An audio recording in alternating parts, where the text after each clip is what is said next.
Good morning. My name is Sam Hanani and I will present session titled Capital Budgeting and Other Special Issue. Before we begin, by end of this lecture, you will be able to understand how managers make investment decisions, to differentiate between capital and operational expenditure. Also, you will evaluate investment alternatives. Finally, you will recognize how project relationships and risks influence final choices. Whether you know capital budgeting or not, each one of you already has the knowledge and experience to practice it. Now, think about it in this way. You open your bank account app and suddenly the reality hits you. The balance just doesn't match everything you want to do. Then the question starts popping out. What is the most important? What is less? What can I buy now? What can I buy later? What can I buy in cash and what I buy in installment? If you face this situation and also ask this question, you already have your own version of capital budgeting. Companies has no different. They face the same situation and ask the same question. Marriott Hotels and Resort, which is the largest hotel chain in the world, in 2019 they faced the same situation. They were having in the pipeline 3 mega projects. 3 of them they were vital and strategically important. But to invest in these 3 projects, they need more than $3 billion, while the available budget at that time was just only $1.5 billion. Imagine the huge difference between more than $3 billion and only $1.5 billion. Now, as a manager in Marriott, what a question you would have asked to choose which project to invest and help the COO and the board committee to choose the best profitable projects. All the question you are suggesting is absolutely valid, but CEOs usually ask him, what I'm spending on? This is the first question always. To get the perspective in this question, let me ask you this question. Is your tuition fees as important as your daily lunch box expenses? Absolutely they are not, because your tuition fees is the capital expenditure. This is the amount where companies invest for the long term to build an asset, to develop an asset.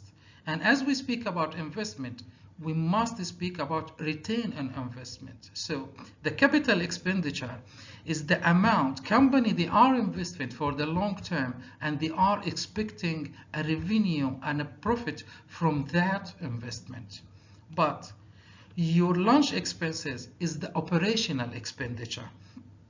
This is something repeats regularly.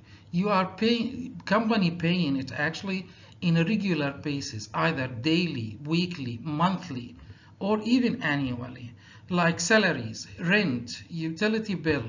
All of these is related to the operation and there is no revenue expected out of that. They expect it to be reduced or increased, not a revenue. To make it easy to remember, put it in this way. Operation expenditure is to keep the lights on, while capital expenditure is to build the future. As you recognize you're gonna spend the money from your capital expenditure, let me ask you this question. Why would you spend your saving on MBA degree instead of buying a new laptop or a car?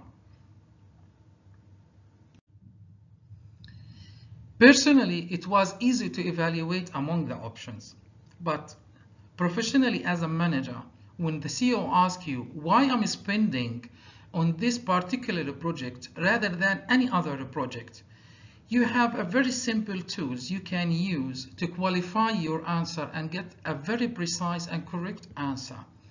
The first tool is payback period.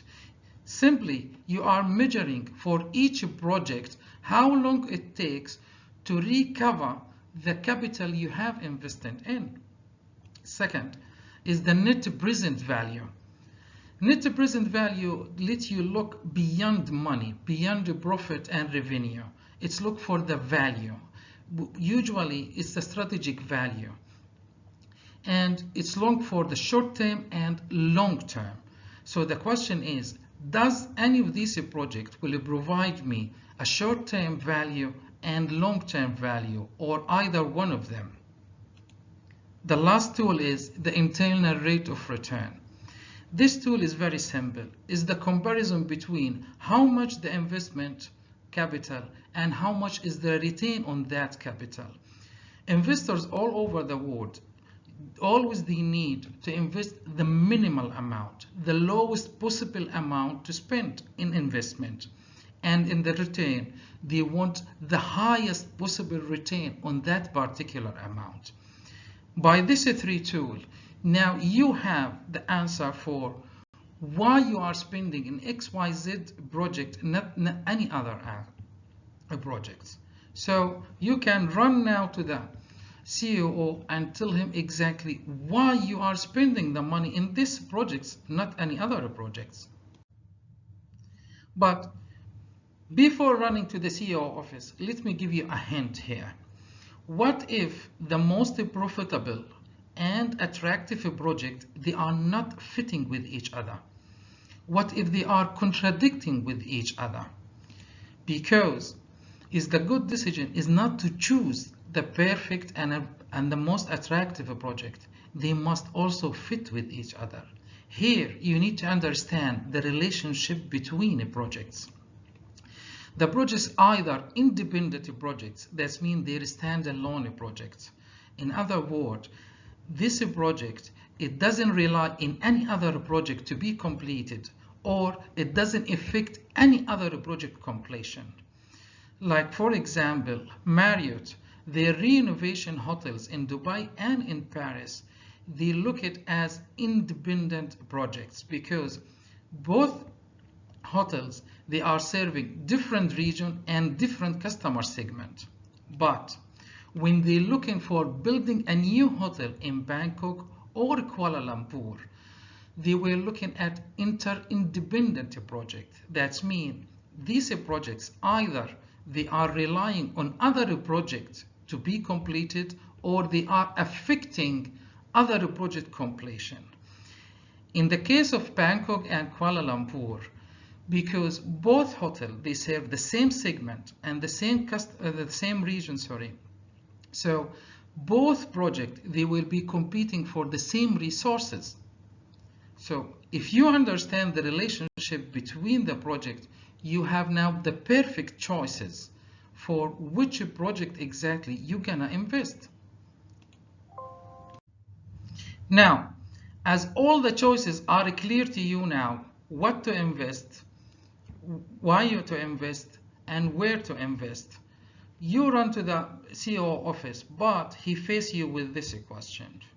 Do you prefer to purchase many things in installments or only one thing in cash? So what's your answer is gonna be?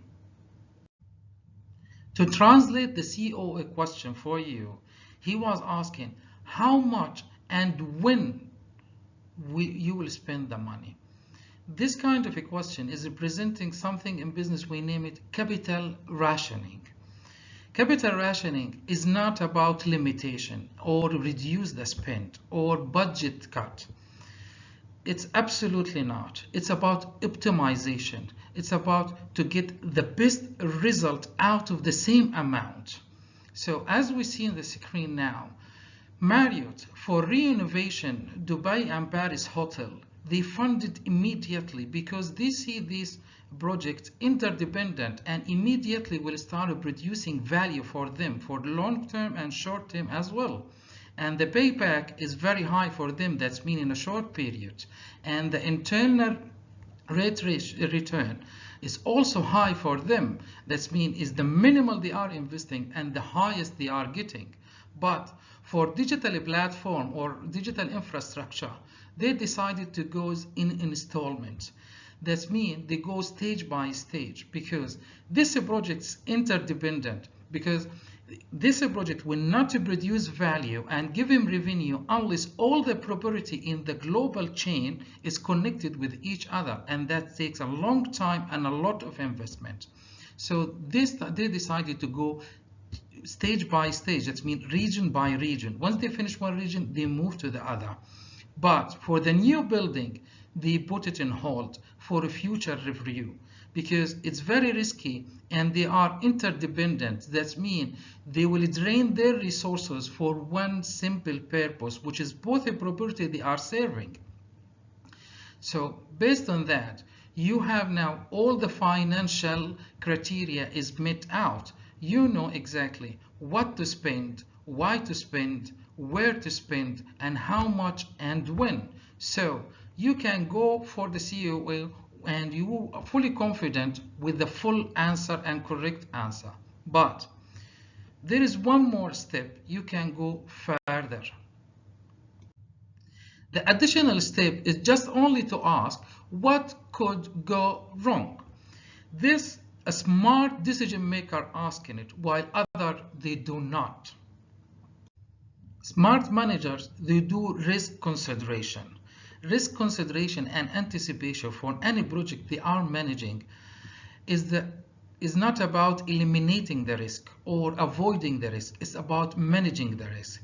They make them in a good position in the planning stage. For instance, Marriott, when they consider currency fluctuation risk, they consider while they planning their projects different pricing strategy for the properties they are managing in India and China. So if the fluctuation happen, is that will eliminate? No, but it might mitigate the negative impact on their project. So always the smart people who consider and anticipate the risk it might be associated with their projects. So finally, you reach the CEO office and you have all the answer in your pocket.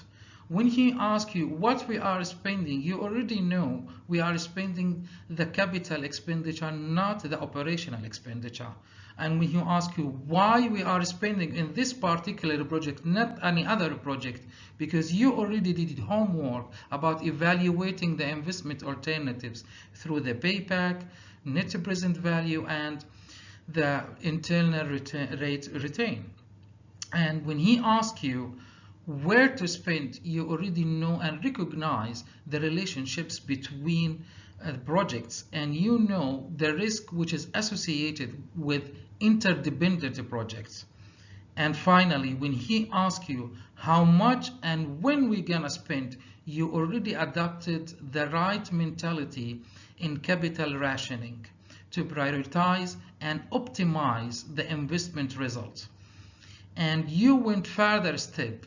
You anticipate and you consider the risk it might be associated with your projects. So based on that, you already now know which project to invest and when and how. By this, I finished the lecture. Thank you for your patience. For any question, I will be more than happy to hear you or send me via email. Thank you very much, guys.